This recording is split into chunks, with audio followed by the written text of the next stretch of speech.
like I said in the previous video, iFlight has been coming out with a whole slew of products, and this one is interesting because of a lot of the parts on this thing. And the quad itself is okay. So this is a really okay. Let's first give you the top surface opinion and review of it first. This thing flies great. It performs fantastic, really does. The frame on it is like really rock solid, really sturdy frame. The motors on it are the E-Series motor from iFlight, and these motors, they're 2207, and the version I got are 1800 kV. They sent me this one specifically. I'm pretty sure they know that I prefer the higher kV on these motors for 6S use.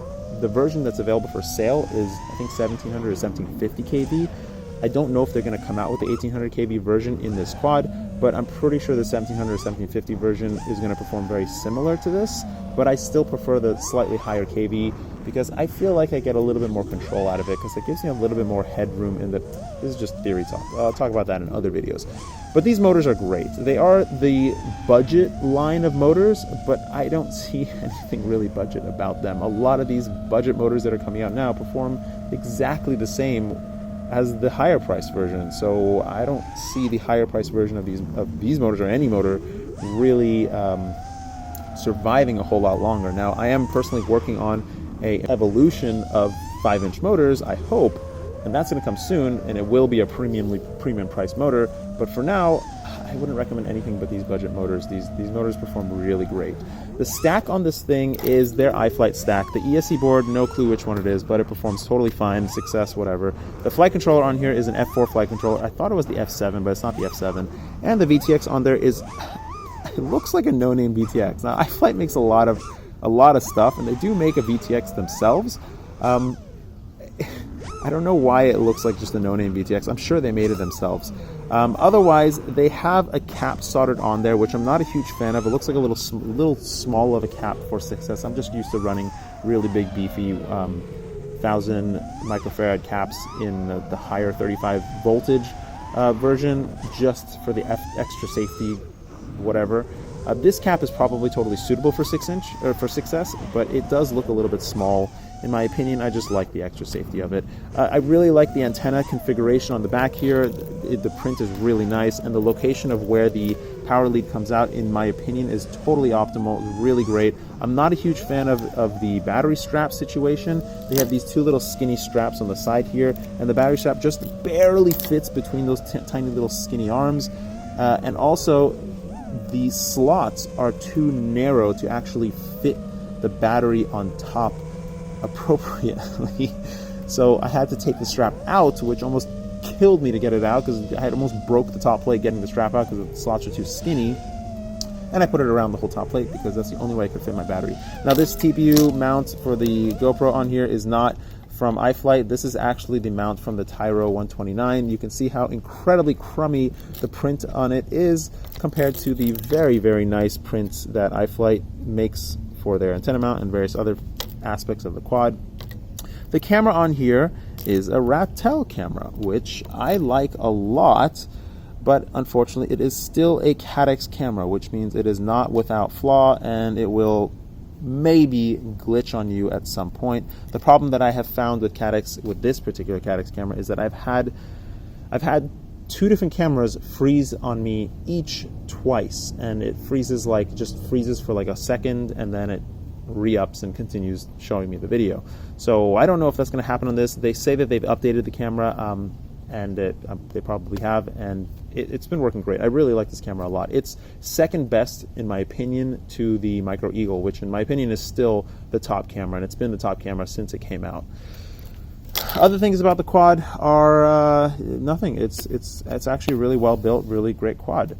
Now I'm going to talk about what I personally am not a fan of on this quad. I've already talked about a little bit of it, but yeah, so here's the things I'm not a fan of. Number one, there's a lot of TPU on this thing. There's a lot of TPU. There's like 20 grams of just TPU. And while people generally see a huge value in having these little TPU shoes and having these little bumpers on the bottoms and this big antenna mount and all this stuff, That's just weight that you're adding to this thing that's killing the performance on the quad. I mean, look at this thing. There's even a TPU shim between the camera mount and the camera. Like, what, did you really need that? Couldn't you just put the plate? Like, that's not damping any vibrations. You're not doing anything by putting a TPU shim between the camera. That's not doing anything. You're not going to get any jello saving from that. You don't need these little TPU, this little TPU skid pad on the butt.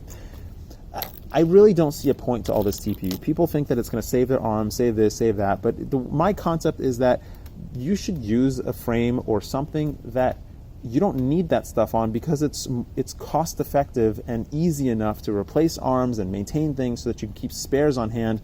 These things don't last forever. They're something that you use, and when you use it, things break, things get scuffed, you want to change it, you want to upgrade it, you want to replace things. It's got to be workable. And on that same note, I would say that the flight controller, the stack in here is just, it's a stack. It's fully stacked up. So if you need to like access things on the flight controller, you got to take the whole thing apart. And in my opinion, that's just annoying and it's not necessary. My own quads, I have spread everything out. It doesn't need to be taken apart to access. I can resolder my entire flight controller. I didn't bring a quad out here to show you, but there are ways to set up a quad that you can resolder the entire flight controller and everything on the quad without taking anything apart. And that's how I prefer it, because I use my quad. These things are for use, they're not for sitting around. The frame itself is listed at 125 grams. Okay, I mean, it is a very durable feeling frame, but it is it's a 5-inch quad. You don't need 125 grams of carbon to make a really strong, durable 5-inch quad. I do like the frame, however. I think it is a really nice, sturdy frame, and I specifically like the location of where the battery lead comes out. Again, as I said in another video, I am incredibly critical about the way I do things and the way I choose to set up my quads and how I do everything. So I'm critiquing this thing to the absolute maximum level, and you should take that with a grain of salt.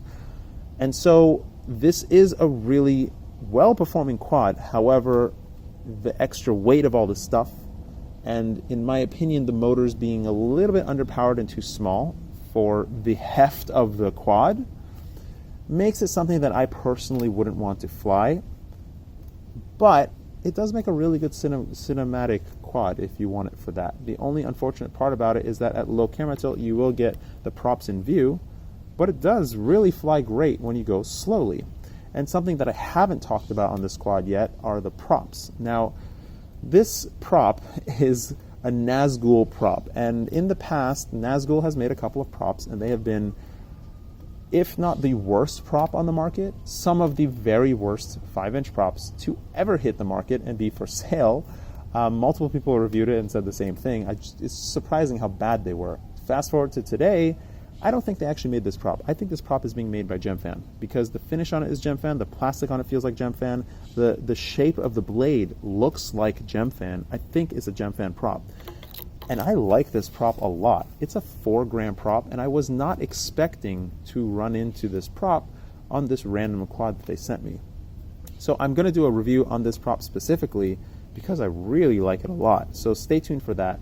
I hope this was like informational. I hope you like learned about how I set up quads. Maybe it was helpful, maybe it was not.